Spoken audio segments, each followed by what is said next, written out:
নমস্কার বন্ধুরা, সকলে কেমন আছো? আশা করি ভালো আছো।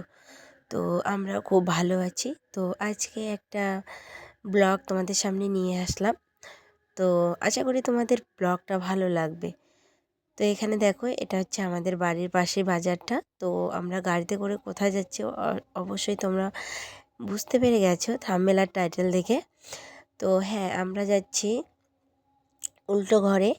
তো এখানে দেখো, মানে আমাদের মানে পরিবারের লোকরাই আর কি যাচ্ছি। যেমন ধরো, আমার দিদির পরিবারের লোক আর আমাদের পরিবারের লোক আর ভাই আর ভাইয়ের বউ, মা বাবা যাচ্ছিল না।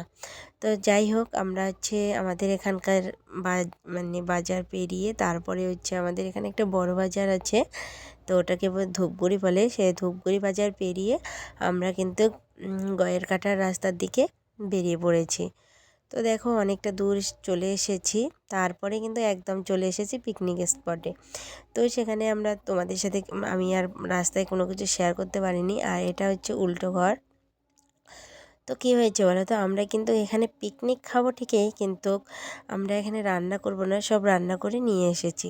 আর এখানে দেখো, এই যে পুস্কুটা খুব সুন্দরভাবে দেখছে, আমার ভাইয়ের মেয়ে। মানে এত কথা বলে কি আর বলবো, গাড়িতে সারাক্ষণ কথা বলে এসেছে। তারপর এখানে দেখো, গাড়িতে থেকে নামলাম। নামার পর এখানে হচ্ছে টিকিট কাটবো। আর দেখতে পাচ্ছ প্রচুর গাড়ি, প্রচুর, সবাই ফ্যামিলিকে নিয়ে ঘুরতে আসছে। মানে অনেক গাড়ি আসছে জানো তো, আর প্রচুর পরিমাণে ভিড়ও পড়েছে। তো তারপর টিকিট কেটে নিলাম। আর এখানে এই যে এটা আমরা যদি আবার বের হই তার জন্য আর কি এই একটা হাতের মধ্যে একটা স্টিকার লাগিয়ে দিল। যাই হোক, তো আমরা তো বের হইনি, তবুও লাগিয়ে নিয়েছি আর কি, যেহেতু ভিতরে যাব। তো দেখো, এখন ভিতরে প্রবেশ করেছি। আর সত্যি কথা বলতে জায়গাটা মানে ভালো আছে, খারাপ না, একদমই যে খারাপ তা না।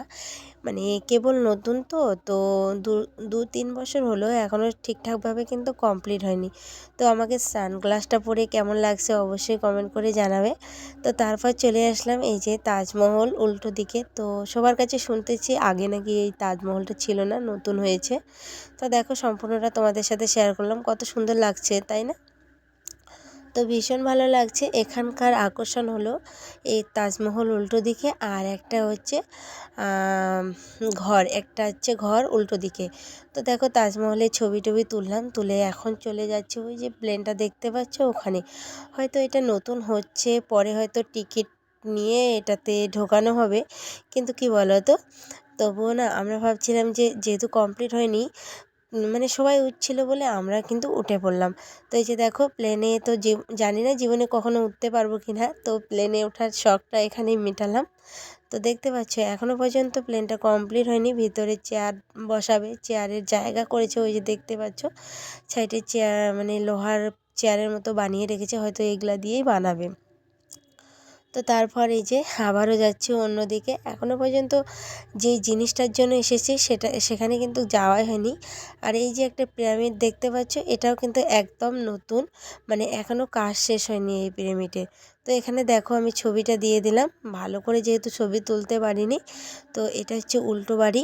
তো উল্টো বাড়িতে কিন্তু আমরা আসছি। আর দেখো, এই যেই আকর্ষণের জন্য এখানে আসা, সেই আকর্ষণে কিন্তু ঢুকে পড়েছি ভিতরে।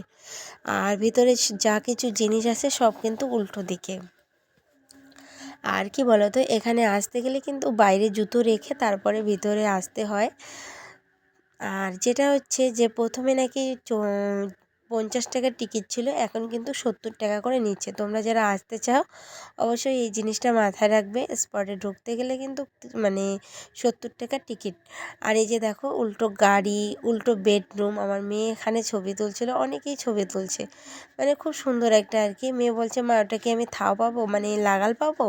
তো আমি বলছি দেখ। তো এই যে দেখো, মেয়ে চেষ্টা করছিল কিন্তু নাগালটা পেলো না। তো তারপর দেখো, এখানে এই যে তোমাদের সম্পূর্ণটা দেখিয়ে দিলাম চারিদিকটা। আর এখানে একটা দেখো স্যান্ডেল বানিয়ে রেখে দিয়েছে আর কি। তো তারপর আমার বর আর কি বসার সুযোগ পাচ্ছে না, কারণ ছেলেটা এত দুর্দান্ত, কি বলবো। ও বলছে এখানে যাব সেখানে যাব, ওর বাবাকে নিয়ে নিয়ে যাচ্ছে। তো তারপর ছোটো মেয়ে আবার এখানে একটা রিলস বানালো। আর দেখতে পারলে যেটা হলুদ কালারের দৌড়ে আসলো আমার ছেলে, ওটা কিন্তু একটা চিরুনি। তো ওটা চিরুনি আর এদিকে মানে দিদির ছেলে ছবি তুলে দিচ্ছে দিদির মেয়েকে। আর এই যে দেখো মানে গাছগুলোতে জল দেওয়া হচ্ছে কিন্তু, আর যেহেতু একদম বালু আর পাথর মাটি তো সেই কারণে। তো এখানে দেখো ছবি তুলতে গিয়ে আমি কিন্তু ভুল করে ভিডিও করে ফেলেছি। আর এটাও একটা ছবি তোলার জন্য আর কি দিয়েছে, তো খুব ভালো লাগে আর কি। তবে সিঁড়িটা না উল্টা দিকে হয়ে গেছে, কেন বলো তো? এই যে এখন আমরা যে নামছি না, এখন একদম মানে মুখ টুক সব অন্ধকার হয়ে যাচ্ছে। মেয়ে আবার কয়েকটা ছবি তুললো, তারপরে এখান থেকে আমরা বেরিয়ে পড়লাম। মানে সম্পূর্ণটা ঘুরলেও আর কি তেমনভাবে কিন্তু ভিডিও করতে পারিনি, তবে অনেক ছবি আমি তুলেছি। তো তারপর ওখান থেকে বেরিয়ে এসে বলছি যে খাবো কোথায়। অনেকক্ষণ যাওয়ার পর একটা চাপাতি বাগানের ওখানে একটু ফাঁকা জায়গা পেলাম, তো সেখানেই বসে কিন্তু এই যে খাওয়া দাওয়া হচ্ছে। তো এই হচ্ছে আমার ভাই, আর ভাই বলতেছে দেখো মাংস খেয়েছি, মাংসর কাটা, এরকম করে বলতেছে আর কি। তো যাই হোক এখানেই কিন্তু সবাই যে যেখানে পেয়েছি সেখানেই বসে খেয়েছি, কারণ সময় ছিল না। আর এখান থেকে আবার যাব আমরা চামুচ্চি, আমার জেঠার বাড়ি। তো সেই কারণে বলছি যে তাড়াতাড়ি করে যে মানে এইভাবেই খেয়ে নাও। তো দেখো সবাই খেয়ে নিয়েছি, আর আমার কিন্তু খাওয়া হয়ে গেছে আগে। তো দিদি, ভাইয়ের বউ আর ওই যে দিদির ছেলে, ওরা সবাই খাচ্ছিল আর কি। তো ওদের এখনও খাওয়া হয়নি।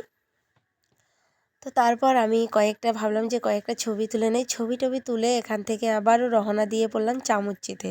ভেবেছিলাম যাব না চামুচ্চি, তারপর যখন মানে আমার বর, তারপরে আমার জামাইবাবু, আমার ভাইয়ের বউ আর কি দেখেনি ওরা চামুচ্চি, তো সেই কারণে ওদের জন্য যাওয়া। যেহেতু এত কাছে চলে এসেছি, তো দেখো পাহাড়টা একদম কাছ থেকে কত সুন্দর লাগছে। তো দেখতে পাচ্ছ এই পাহাড়ে কিন্তু আমি এর আগে ছোটোবেলায় যখন আমি ক্লাস 9-এ পড়তাম তখন কিন্তু গিয়েছিলাম। ভীষণ ভালো লেগেছে আমার। আর মনে হয় কী বলো তো, পাহাড়টা একদম কাছে, এরকম মনে হয় যখন যতই এগিয়ে যাবে ততই পিছিয়ে যায়, এরকম লাগে। তো যাই হোক ছেলে তো ভীষণ খুশি, মানে সবাই এত খুশি হয়েছে পাহাড় দেখার পর। তো দেখতে পাচ্ছ, আর আমার জেঠার বাড়ির থেকে পাহাড় কিন্তু মানে 3 থেকে 4 কিলোমিটার হবে। এই যে দেখতে পাচ্ছ একদম পাহাড়ের যে গাছপালা সব কিছু দেখা যাচ্ছে। তো তারপর বন্ধুরা চলে আসলাম এই যে দাদার বাড়ি। জেঠু আর জেঠমা তো নেই, মারা গেছে। তো দাদার বাড়ি এখানে চলে আসলাম এই যে। তো তারপর এখান থেকে আমরা বেরিয়ে পড়েছিলাম। তো ওখান থেকে আসার পথে একটা বড় ধরনের দুর্ঘটনা আমাদের সাথে ঘটে গিয়েছিল। তো তোমরা এদিকে আমার কথার সাথে সাথে ছবিগুলোও দেখে নিও। তো কি হয়েছে, আমরা অর্ধেক রাস্তায় এসে খবর পেলাম যে আমার বাবা অ্যাক্সিডেন্ট করেছে। তো সেই কারণে মানে তাড়াতাড়ি করে আসতে হয়েছিল। যতটা আনন্দ পেয়েছি ততটা কষ্ট হচ্ছে যে আজকে দেখো এক জায়গায় এসে যদি এরকম একটা খবর পাওয়া যায়, সত্যি খুব খারাপ লাগে। তো খুব খারাপ লাগছিল, মনে হচ্ছে যে আমরা এসেছি হয়তো, এখানে গিয়েছি বলেই হয়তো এরকম একটা ঘটনা ঘটেছে। এরকম একটা মানে গিল্টি ফিল হচ্ছিল আমাদের মধ্যে, মানে আমার মাঝে আর কি। তো যাই হোক তোমরা ছবিগুলো দেখে নিও, আর আশা করি তোমাদের ভিডিওটা ভালো লাগবে। আর সম্পূর্ণ ভিডিওটা দেখার জন্য সকলকে ধন্যবাদ। তো যাই হোক তোমরা যদি সবাই কেউ যেতে চাও তো অবশ্যই যেতে পারো। খুব সুন্দর একটা জায়গা, ছবি তোলার জন্য ভীষণ ভালো জায়গা একটা। আবার নতুন নতুন অনেক কিছু জিনিস হচ্ছে যেগুলো এখনও পর্যন্ত কমপ্লিট হয়নি, তো আস্তে আস্তে ঠিক হয়ে যাবে আর কি। তো যাই হোক আমার খুব ভালো লেগেছিল। তো যারা তোমরা গেছো তোমাদের কেমন লেগেছে জানি না, তো আমার ভীষণ ভালো লেগেছে। আমার ছেলে মেয়ে ভীষণভাবে এনজয় করেছে। তো এটুকুই বলবো আর কি। তো ব্লগটা কেমন হয়েছে অবশ্যই জানাবে কমেন্ট করে, কারণ আমি তো এই চ্যানেলে সেরকম একটা ব্লগ দিই না। তো সবাই ভালো থেকো।